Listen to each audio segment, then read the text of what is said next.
need to make a mechanical pencil for someone as a gift. And I happen to have this Comfort pencil kit in my shop. I really like these kits. They use 7mm lead. The only thing I don't like about them are these center connectors where you connect the upper and lower tubes together. I think it's a weak point of the mechanical pencil, so I prefer to build mine with a single tube all the way through the body of the pen. And the way you do that is you measure the top and bottom tubes. They are 2 inches apiece, so that's a total of 4 inches. And you measure the distance from the top and the bottom of the connector, which is 1/4 of an inch. And that lets me know that I need a 4 1/4 inch tube. Many years ago, when I went to one of my first pen shows, I bought some Spectraply blanks from a guy named Andrew Amtower. And I took a 10-inch 7mm tube and I put 2 blanks on this tube to make this incredibly long blank. Why I did this, I have no idea, but it's been sitting around my shop for several years, mostly in the way. So I got my ruler, and you can see the first piece here. I actually put it on backwards. It probably was the last piece. So I marked it so that I wouldn't use it, and I took this ruler and I measured 4 1/2 inches to this line that's right above my thumb. I'm going to head over to the bandsaw and I'm going to cut this section of the blank off. Then I'm going to put this blank on my sanding jig and I'm going to sand it down to where it is exactly 4 1/4 inches in length. At that point, we'll be ready to go to the lathe and turn this blank for this kit. I'm ready to cut my blank, and you can see the line right there. I want to be extremely careful because this is an odd shape, so it's not going to lay perfectly square on the table. It could have the tendency to roll into the blade. Luckily, it is relatively long. I've got a nice handle on each end. I can get a good grip on it, and we're just going to go nice and slow through the blade. Now, I hope my hand is not in the way while I cut, but unfortunately, to be safe, that's what we've got to do.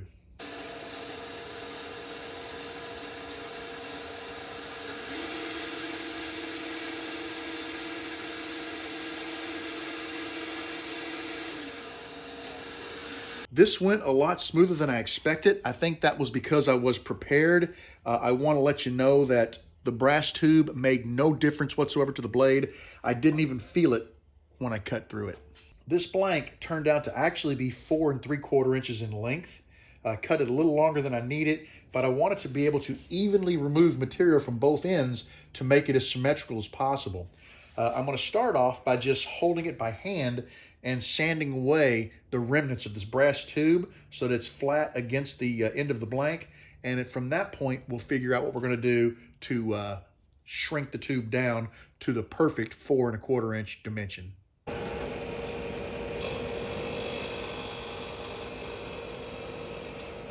As I was sanding away the brass tube, I knocked one of the segments off the blank. Now you'll remember that end segment was actually installed in reverse, so I really don't need it. So it did me a favor by getting rid of this. I think what happened is when you look at the blank, see how shiny it is? I assembled this with CA glue. So I think as I sanded the tube down, it heated up that CA glue and it released. The CA has probably gotten brittle over time because we all know CA does get brittle as it ages. But I'm going to take a little more of this away, being careful not to do it all at once because I don't want to build up a lot of heat in the blank and release another segment.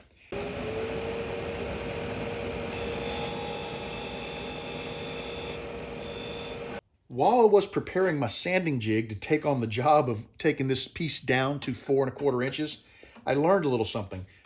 The jig is really far away from the disc, and I was concerned about it wanting to sort of bow a little bit so I wouldn't get a nice square cut on the end of the blank. I think I can accommodate that if I'm very careful. I got the 1/4 inch punch installed so that this can ride on that, but the issue is this blank is so large I can't rotate it on the jig.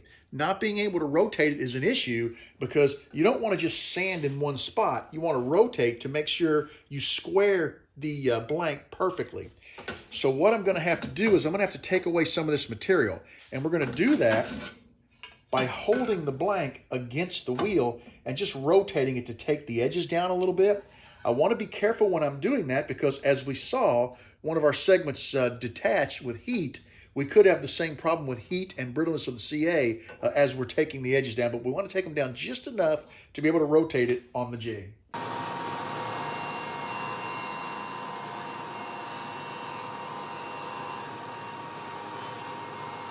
I ended up taking a little bit more off of the blank off camera so that I could fully rotate it on the jig.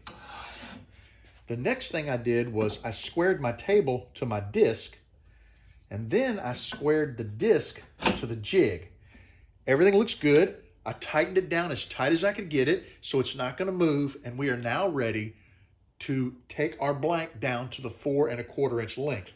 So I then took a ruler and I measured from the end of this segment all the way up the blank, and I noticed that if I cut off the full segment at this end, it's going to be exactly 4 1/4 inches. So we're going to remove that segment. I'm actually going to stop just shy, flip it around, and clean this end up. That way, if it's a little bit off, I have a little slop that I can deal with that will keep me from taking the blank below 4 1/4 inches. Because if you're below 4 1/4, it's going to be too short, and the interior mechanics of the mechanical pencil are not going to fit properly in the tube.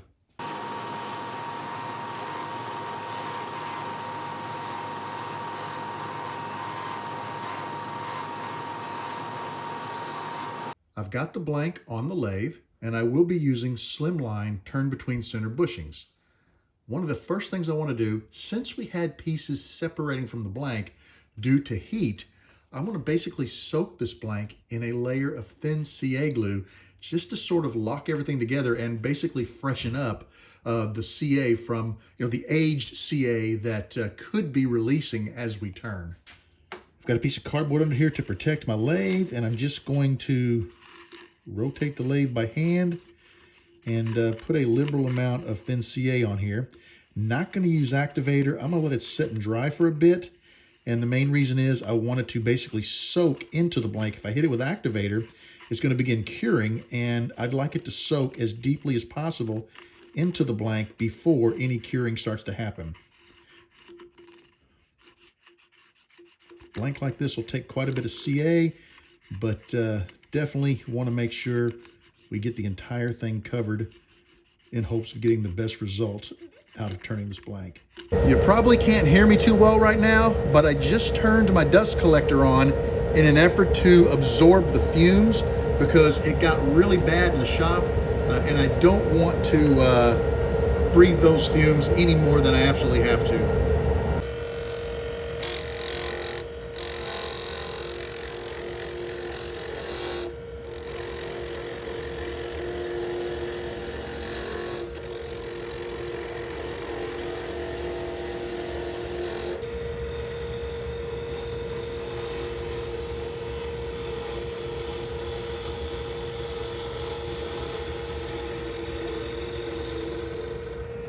I took a break from turning and I applied 2 more coats of thin CA to the blank, and this is more just to ensure nothing comes loose while turning.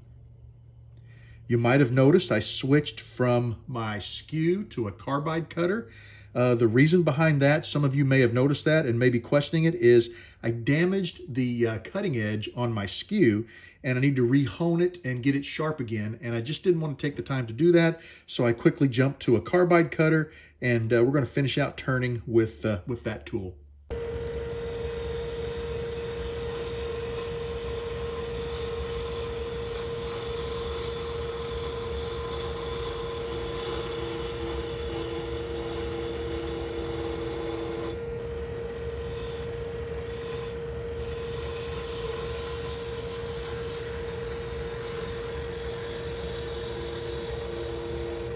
I've got the blank turned down, and I've got a really nice fit at the bushings on both ends. I am probably just a little bit proud, but that's where I like to stop.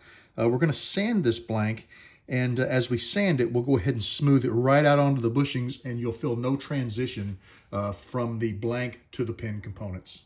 I almost forgot, before I sand, I want to put a coat of thin CA on here, because see how the blue is sort of bleeding into the pink? The darker colors will overtake the lighter colors. So I'm going to clean this quickly with some denatured alcohol, let it dry. We'll put 1 coat of thin CA on, and then we'll get back to sanding our blank. With the blank cleaned and with a coat of thin CA applied, we're ready to restart the sanding process. A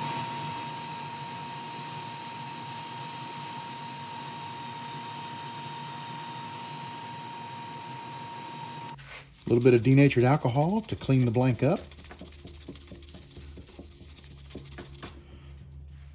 Let that dry for a couple of minutes and we'll start applying our CA finish.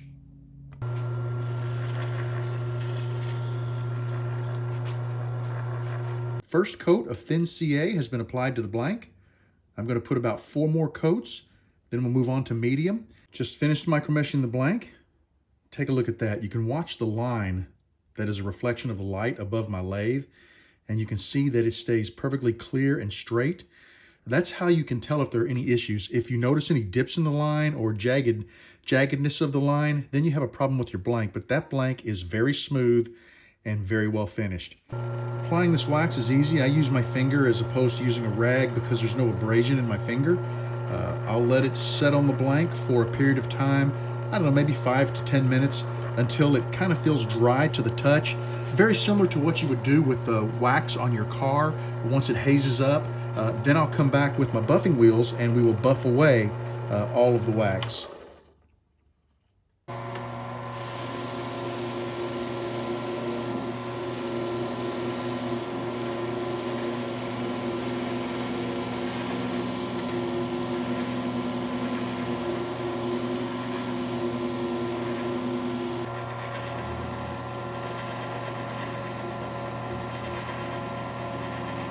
Take a look at how nice this blank looks post-buffing.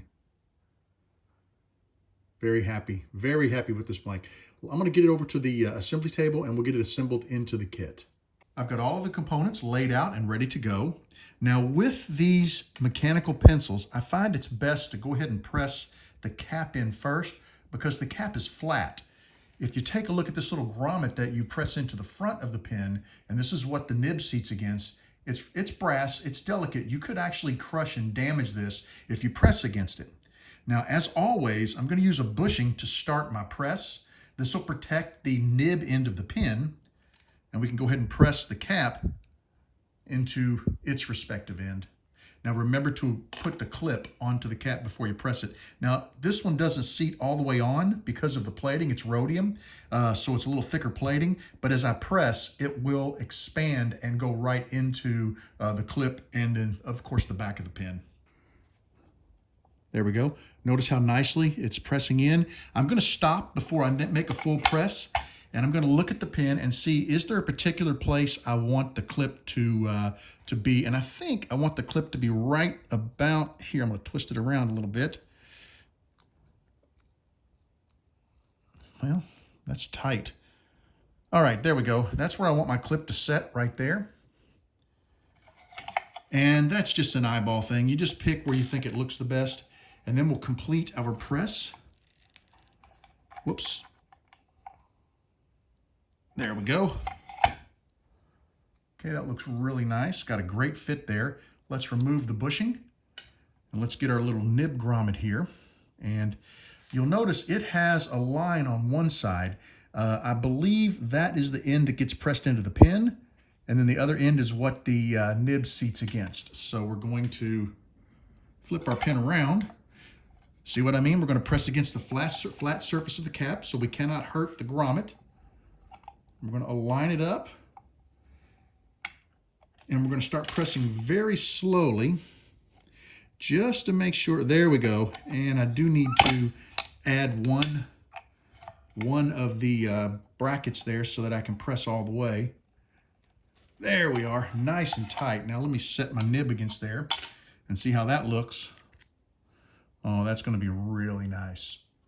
Okay, next up, we take the component or the mechanism for the pen. We're going to slide that through the back end of the pen, and then we're going to thread it on the front. Get a little bit of lead out of the pen, and there you go. That is a really nice looking mechanical pencil. I really hope you enjoyed watching this video. I had a great time making this mechanical pencil, and I finally realized I bought this blank at the 2017 Mid-Ohio Valley Pen Turner Gathering from Andrew Amtower, And I built the blank in 2018. I believe there's a video out there on me building this blank if you're interested. It's been sitting around the shop for a very long time, and I kept thinking, what am I going to do with that? What am I going to do with that? Well, the opportunity came up, and I think it made an amazing mechanical pencil. I'd like to thank you for joining me in the shop today. I want you to know that you are always welcome in my shop. Come back and see me again real soon, and have a great evening.